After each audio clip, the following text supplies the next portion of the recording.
ನಾನವತ್ತು ರೆಸಾರ್ಟ್ನಲ್ಲಿ ಸಿಕ್ಕಿದ್ನಲ್ಲ. ಗೊತ್ತಾಯ್ತು, ಹೇಳಿ. ನನ್ನ ಹುಡುಗಿ ಲೈಫ್ ಡೇಂಜರ್ನಲ್ಲಿದೆ. ಡ್ರಗ್ಸ್ ಮಾಫಿಯಾ ಟಿಂಬಾ ಯಾರ್ಡ್ನಲ್ಲಿ ನಡೀತಾ ಇದೆ ಅಂತ ಗೊತ್ತಾಯ್ತು. ಸ್ಟಿಂಗ್ ಆಪರೇಷನ್ಗೆ ಅಂತ ಹೋದೆ. ಅಲ್ಲಿ ಕೃಷ್ಣನ್ನ ಕೊಲ್ಲೋಕೆ ಸ್ಕೆಚ್ ಆಗ್ತಿದ್ದಾರೆ ಅಂತ ಗೊತ್ತಾಯ್ತು. ಇವತ್ತು ಮಂಗಳವಾರ.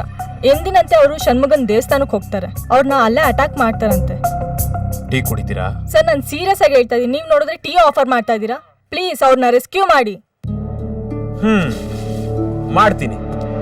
ಆಮೇಲೆ ಅವ್ನು ಬದುಕೋತಾನೆ. ಕೋರ್ಟಲ್ಲಿ 100 ಅಪರಾಧಿಗಳಿಗೆ ಶಿಕ್ಷೆ ಆಗೋದನ್ನ ತಪ್ಪಿಸ್ತಾನೆ. ನಾನು ಅವನ್ನ ಸೇವ್ ಮಾಡದೇ ಇದ್ರೆ ಅವನೊಬ್ಬ ಸಾಯ್ತಾನೆ. 100 ಅಪರಾಧಿಗಳು ಹುಟ್ಟು ತಪ್ಪುತ್ತೆ. ಇನ್ಸ್ಪೆಕ್ಟರ್, ಜವಾಬ್ದಾರಿ ಇಲ್ಲದೆ ಮಾತಾಡ್ತಿದ್ದೀರಾ. ಯಾರ ಹತ್ರ ಮಾತಾಡ್ತಿದ್ದೀರಾ ಗೊತ್ತಾ?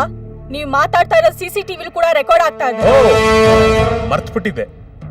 ನಾನ್ ಕೃಷ್ಣನ ಕಾಪಾಡೋದಿಲ್ಲ. ನನ್ನ ಕೆಲಸ ಹೋದ್ರು ಸರಿ, ನಾನು ಜೈಲ್ ಸೇರಿದ್ರು ಸರಿ. ಇವಾಗ ಓಕೆನಾ? You are a sadist. ನನ್ನ ಪ್ರೀತಿ ನಾನೇ ಕಾಪಾಡ್ಕೊಳ್ತೀನಿ.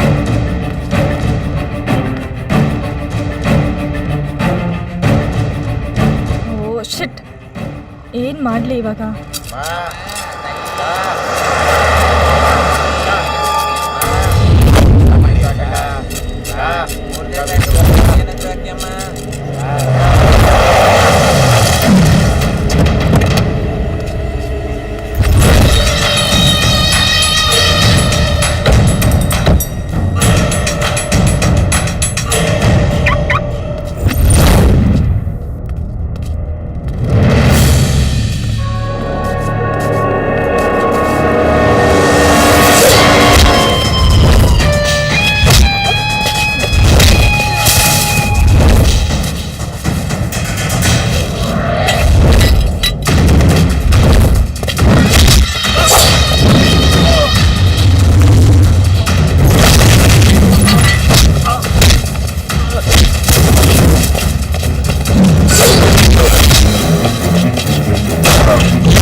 ಅವನ್ ಮೈಯಲ್ಲಿ ಬೆವರಿಳ್ಸೋರ್ನೆ ಜೀವ ಸಹಿತ ಉಳ್ಸೋದಿಲ್ಲ.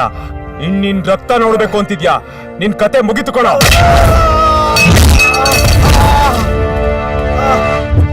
ನಾನು ಭಯನ ಬೆಲ್ಟ್ ಕಟ್ತೀನಿ, ಸಾವನ್ನ ಲೇಸು ಕಟ್ತೀನಿ. ನನ್ನನ್ನ ದಾಟ್ಕೊಂಡೆ ಇವನ ಹತ್ರ ಹೋಗ್ಬೇಕು.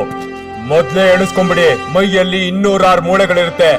ಯಾರ್ಯಾರಿಗೆ ಎಷ್ಟೆಷ್ಟು ಮುರಿತೀನೋ ಗೊತ್ತಿಲ್ಲ.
ಬಾಸ್ ಪ್ರತಿ ಮಂಗಳವಾರ ಶನಿಮಗನ್ ದೇವಸ್ಥಾನಕ್ಕೆ ಬರ್ತಾನೆ ಅನ್ನೋದನ್ನ ನಿಮ್ಮ ಹತ್ರ ತಿಳ್ಕೊಬೇಕಾಗಿಲ್ಲ.